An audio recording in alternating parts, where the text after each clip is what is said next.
to share, to rule together, their burden to bear.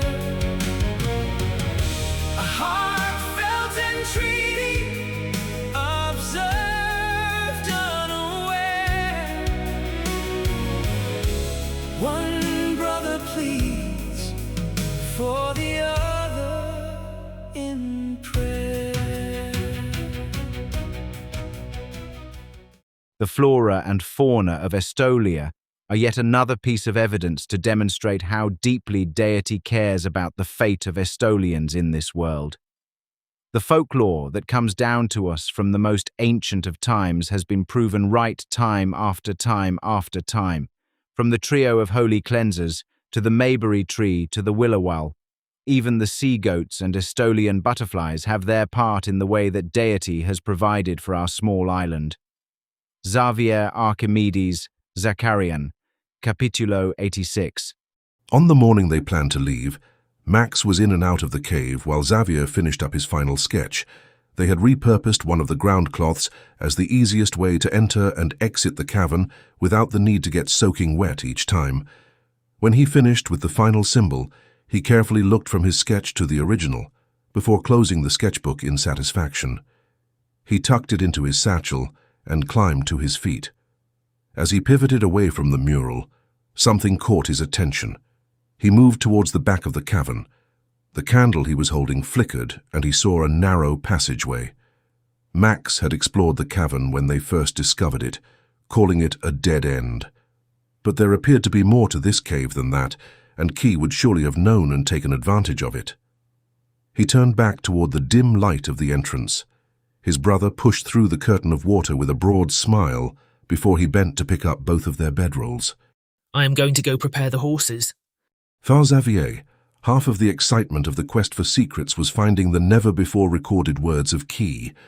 He knew that for Max, the adventure and finding the secrets was more exciting. Xavier impulsively pulled his brother into his arms for a hug. Max flushed and gave him his quirky grin before leaving the cave. Alone now, Xavier dropped carefully to his knees, favoring his weak leg. He did not try to form his words into an eloquent prayer. He allowed the words to travel from the depths of his soul.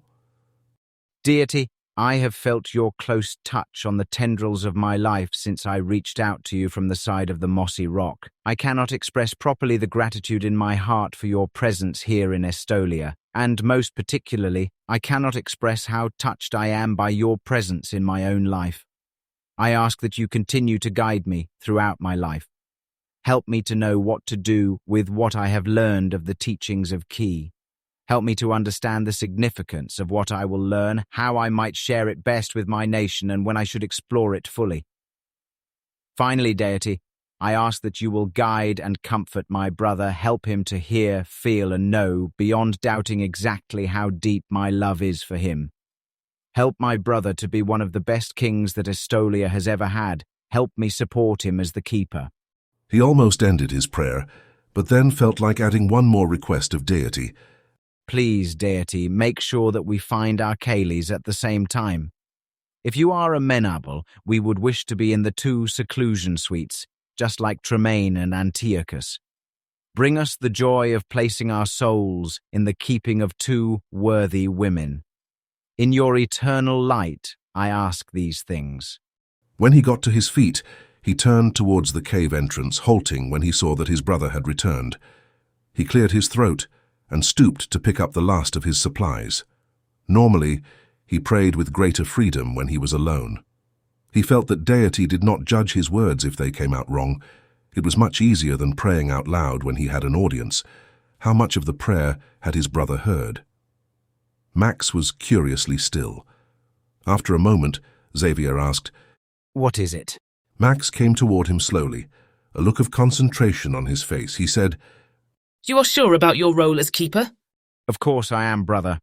I have known since I prayed next to the mossy rock that great Uncle Rickard was inspired by deity when he declared you the firstborn. He grinned when he added, Just as it was obvious, clear, without any doubt that Tremaine was destined to be the keeper, so too, It is obvious to all who know us that mine is a religious future. Max looked at Xavier intently before he looked away. When he exhaled suddenly, a broad smile spreading across his face, Xavier felt his muscles relax. Max laughed and said, Good. They embraced, pausing to enjoy the connection they shared that was more subtle than their future relationship with their Kayleys, but real and tangible nonetheless. To Xavier, it was another sure sign of the love and guidance of deity, an immediate answer to a prayer. He could see the deep conviction within his brother's heart and soul, and the acceptance of their future roles. Max clapped Xavier on the shoulder before picking up his saddle and leaving the cavern.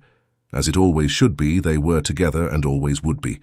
The most profound relationship of their lives would be the woman they would each find. But after that, the next most intense and meaningful relationship they would have would be one another. Twins, sharing the same placenta, identical, coming into the world in a swelter of uncertainty through experimental surgery. Together ensconced as keeper and king, one with white horses, the crown's heavy weight, one in the temple, blessings bestowing, key symbols and meaning left to translate. Their next destination was the Dragonspine Islands. On the first day of their journey, they traveled due north, coming down in elevation from the Pinnacle Domain toward the gentle rolling hills of the Maybury Domain. From time to time, they spied small family groups of forest horses, gentle giants according to Zacharias. Most of the Pinnacle and Maybury domains were uninhabited. On the second day after they left Lake Eternity, they stopped for the night a little early. They were on a promontory that reminded Xavier of the top of the lesser peak of Mount Estoliana. Both boys paused, mounted, looking out over the northern reaches of Estolia. Judging by the position of the sun in the sky, it was still several hours before dusk. The Maybury River meandered north to Dragon Bay. They could see the small village with the same name.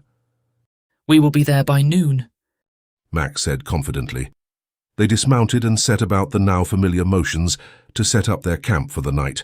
They were staring up at the sky as it darkened from mauve to indigo when Max asked, How will we get to the Dragonspine Island? Xavier had to admit. I did not think about how we... His voice trailed off as he thought about the archipelago stretching toward the north. Do we even know what island it is on? Max voiced the concern Xavier was just starting to have. After a couple of minutes of silence, Max suggested, We should visit the town of Dragon's Bay. We can spend the night in a real bed, and then ask if someone there can take us to the islands. His words came faster as he seemed to warm to the topic. We can stock up on supplies and the horses can get a few days off. You have convinced me, Max. We will do it your way. Xavier said. Two princes know they must learn to share.